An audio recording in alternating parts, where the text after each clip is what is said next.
নিজেদের জমি দখলমুক্ত করতে এবার জনতার দরবারে মুখ্যমন্ত্রীর দ্বারস্থ মনোহরপুকুর রোডের বাসিন্দা কিরণ গুপ্তা ও সন্তোষ গুপ্তা। মুখ্যমন্ত্রীর সঙ্গে কথা হওয়ার পর নতুন করে আশায় বুক বাঁধছেন ওই দম্পতি।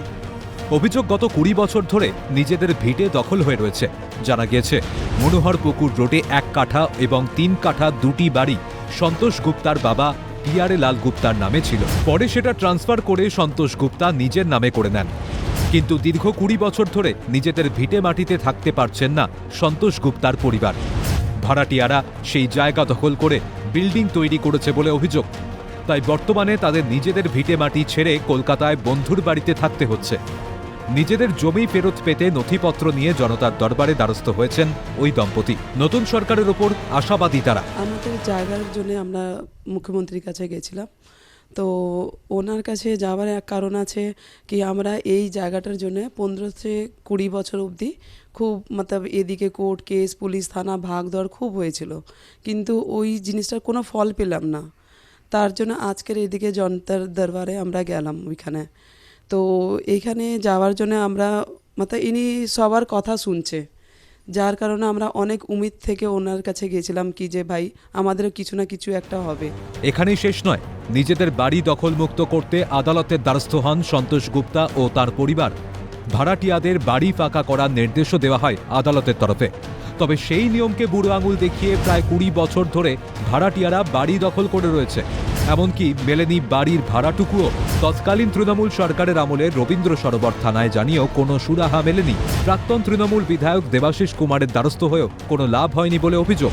তৎকালীন তৃণমূল বিধায়ক দেবাশিস কুমারের রাজনৈতিক প্রভাবের কারণে আদালতের নির্দেশ থাকার পরেও তৃণমূল জামানার পুলিশ তাদের অভিযোগকে গুরুত্ব দেয়নি।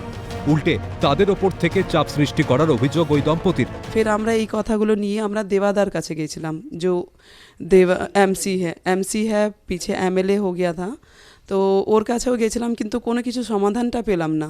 উনি খালি বলতো ঠিক আছে আমি ওনাদেরকে বোঝাবো, ওনাদেরকে বলবো তোমরা এই দিনকার আসো, তোমরা ওই দিনকার আসো, কিন্তু গিয়েও কোনো বেনিফিট হয়নি। রবীন্দ্র সরোবর ওখানে পুলিশ থানাতে কমপ্লেন করলাম, ওটাতেও কিছু হলো না। ফের আমরা 2016 में কোর্ট কেস করেছি, লোয়ার সেশন দোনোই কোর্ট কেস করলাম। ও দিন রাত ঘর বানিয়ে নিল, সারা তৈরি হয়ে গেল।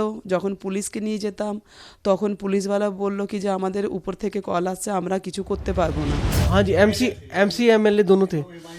हाँ, एमसी थे पहले, फिर एमएलए बन गए। पिछले कुछ नहीं हुआ, नहीं किया। पिछले साल भी हम लोग गए थे, दिसंबर में भी।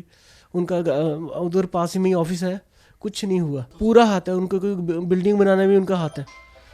कोई जब पुलिस जाती थी बोलती थी, हमें फ़ोन आया था भी ये हमारी ज़मीन आप जाओ, तो पुलिस डर के मारे अब चली जाती थी। हाँ जी, हम गए थे, हमें अपने सारा 5 मिनट में सारा बात बताया। तो कहते हैं जितना हो सके आपको इंसाफ होगा, हम देखते हैं आपको जितना भी हो सके हम आपको घर दिलवाएंगे।